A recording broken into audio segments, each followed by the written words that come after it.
साथियों नमस्कार।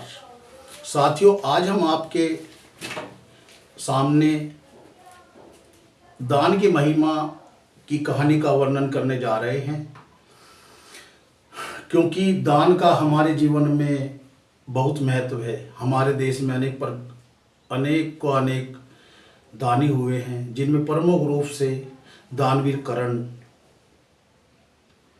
ऋषि दधीची, जिन्होंने तो अपना सब कुछ, अपनी हड्डियों तक को दान में दे दिया था। और दान का हमारे जीवन में इतना महत्व है कि वे हमारे जीवन को ही परिवर्तन कर देता है हमारे जीवन में। तो इसी प्रकार से आज हम आपके सामने दान की महिमा के रूप में एक कहानी लेकर आए हैं कि हमारे जीवन में कितना बदलाव हो जाता है दान के कारण ही। तो कहानी की शुरुआत हम करते हैं उत्तर प्रदेश का एक गांव, और उस गांव के अंदर एक संत महात्मा गुरु हरिदास जी गांव के बाहर अपनी झोपड़ी बनाकर रहते थे और अपना जीवन यापन जो है वो गांव से भिक्षा लेकर और उसी प्रकार से अपना आटा वगैरह लेके मांग के अपना गुजारा करते थे। उनकी गांव में इतनी प्रसिद्धि थी कि हर घर में उनके लिए सुबह सुबह सभी गांव वाले कटोरियों में या इस प्रकार से उनके लिए आटा निकाल कर रख देते थे। वे सुबह सुबह जब भिक्षा लेने के लिए आते थे तो वो कटोरी उनको वहीं बाहर ही रखी हुई मिलती थी, जो जगह निश्चित कर देते थे, और वे अपना वहाँ से निकाल के और उसमें अपनी झोली में वो आटा डाल के और ले जाते थे। इसी प्रकार से दिन प्रतिदिन ऐसे ही गुजरते जा रहे थे। तो एक दिन क्या होता है कि उसी गांव में एक विधवा स्त्री भी निवास करती थी।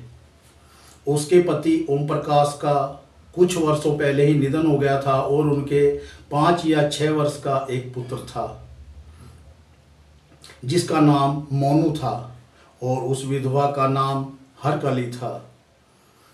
अब इसी प्रकार से दिन गुजरते जा रहे थे। तो एक दिन क्या होता है कि साधु महात्मा जी हरिदास जी सबके घर से भिक्षा लेकर चले गए, और उस वृद्धा के घर से, उसके जो विधवा महिला थी उसके घर से उन्होंने वो कटोरी जो जिसमें सामान वो आटा वगैरह रखा हुआ था वो ऐसे की सही रह गई।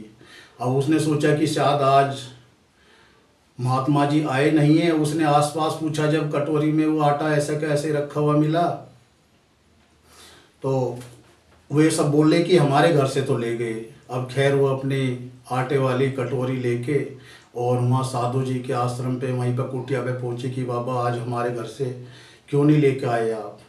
तो फिर वे बोले कि भाई कुछ बात नहीं, ऐसी कोई वो नहीं है। तो वो कहने लगी कि कुछ ना कुछ तो बात है, जब आप सबके घर से ले आए हैं और हमारे घर से क्यों छोड़ दिया आपने। तो खैर जब उसने विधवा महिला हरकली ने जब अपनी बात ज़्यादा जोर देकर पूछी तो वे बोले कि तुम्हारे घर पर मृत्यु का योग बन रहा है और मैं तुम्हारे घर का अन्न या आटा ग्रहण करके उसमें भागीदारी नहीं कर सकता, और कल 3 बजे के आसपास दोपहर को और तुम्हारा ये पुत्र जो है उसकी मृत्यु हो जाएगी। अब बुढ़िया विधवा महिला इतनी बात सुनते ही घबरा गई और खैर चल जैसे तैसे करके वो अपने वहाँ पे आ गई। और घर आकर पता नहीं उसके दिमाग में क्या आई कि सारी रात उसको नींद नहीं आई कि जिसको एक एकलौता पुत्र हो और उसी के बारे में इस प्रकार की घटना का पता लग जाए। और वो भी पहुँचे हुए संत महात्मा थे, ऐसे नहीं कि कोई इधर उधर के थे कि जो कह दिया वो ही हुआ है। अब अगले दिन पता नहीं भगवान ने उसको क्या बुद्धि दी कि सुबह सुबह उसने सोचा कि चलो यहाँ से निकल लेते हैं और हो सके जगह बदलने पे कोई फ़र्क पड़ जाए। तो उसने क्या करा कि गुड़ और रोटियों को मीन करके एक वो चूरमा बना लिया जो गांव में बना लेते हैं खाने के लिए, और सुबह सुबह ही अपने पुत्र को लेकर मोनू को बोले कि चल तेरे मामा के यहाँ चलते हैं। सुबह सुबह अपना निकल ली घर से। अब दोपहर तक चलते रहे। तो दोपहर में रास्ते में एक जगह पीपल का पेड़ देखा, एक कुआं था। तो उन्होंने सोचा कि कुछ देर आराम कर लेते हैं और उसके बाद खाना वाना खा लेंगे, देखा जाएगा जैसा भी होगा।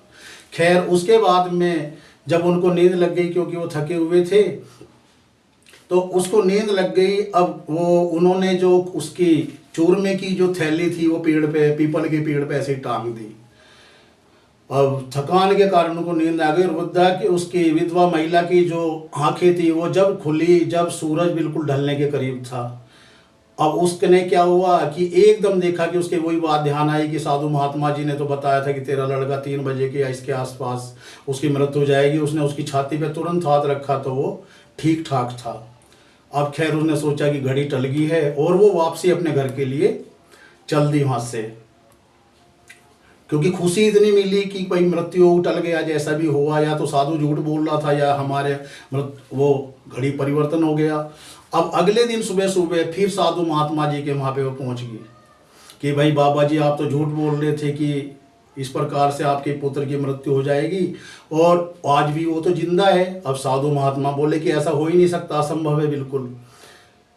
खैर उन्होंने अपने योग के द्वारा देखा तो वही समझ गए कि ये तो कुछ ना कुछ परिवर्तन ऐसा है कि जो कुछ ना कुछ। तो वे बोले कि आप ये बताओ कि वो चूरमा कहाँ है जो तुम लेके गई थी। अब उसको आश्चर्य हुआ कि इसको कैसे पता चला बाबा जी को। अब वे बोले कि बाकी बात जब बताऊंगा, पहले उसको दिखा चूरमे को लाके वहाँ से। अब खैर उसने सोचा कि कोई रहस्य की बात रही होगी। अब उसके बाद फिर वो चल दी अपना वहीं उसी जगह के लिए जहाँ पे पहले दिन आराम किया था। अब वहाँ जाके देखती क्या है कि उसके अंदर तो कुछ भी नहीं था, वो थैली खाली लटक रही थी। उसके अंदर कीड़े मकोड़े, चींटे चींटी ये सब भरे हुए थे, जो थोड़ा बहुत रह रहा होगा। अब करते करते बस उसे उतारी और उसको लाके साधु जी को दे दी वो। अब साधु जी ने देखा, कह रहे मेरा जो बात थी वो कभी निष्फल नहीं हुई है। असली कारण तो ये है कि तुमने जो चूरमा था उसमें पता नहीं कितने कीड़े मकोड़े चींटे, हजारों लाखों करोड़ों की संख्या में, वहाँ पे तो तुमने सदाव्रत खोल दिया है एक तरीके से उनके लिए। और उन्होंने जो आशीष दी है उसी का प्रभाव ये रहा कि भगवान जी को भी अपना निर्णय बदलना पड़ा। मतलब इतना दान हो गया तुम्हारा, इतना दान हो गया कि भगवान जी को अपना निर्णय बदलना पड़ा। उनकी जो आशीर्वाद दिया उन्होंने एक तरीके से खा खा के, जैसे कहते भंडारे में खा के आदमी क्या कहता है कि भगवान इसको और दे, और मेरा कोई वो नहीं। तो देखा आपने साथियों कि दान की महिमा के कारण एक छोटे से चूरमे का कितना प्रभाव रहा कि उसमें अब आप ही देखिए, आप एक लड्डू का छोटा सा टुकड़ा कहीं डाल दो, चीनी के टुकड़े डाल दो, उस पर कई सौ चींटियां जिम जाएंगी, मतलब ले जाएंगे उसको उठा के इस तरीके से। तो देखा फिर हमारे जीवन में कितना परिवर्तन ला देती है ये प्रकार कि मृत्यु का योग तक टाल दिया है उसने, इसने जो चूरमे नहीं, छोटे से चूरमे नहीं, 4 रोटी का चूरमा लगा लो, 8 का लगा लो, थोड़ा बहुत उसमें गुड़ या शक्कर मिलाई भी गई होगी। तो हम तो यही कहते हैं कि अपने जीवन में दान का महत्व बनाए रखो और जितना भी हो सके अपने हाथ से, चाहे किसी भी रूप में हो, दान का प्रयोग करें।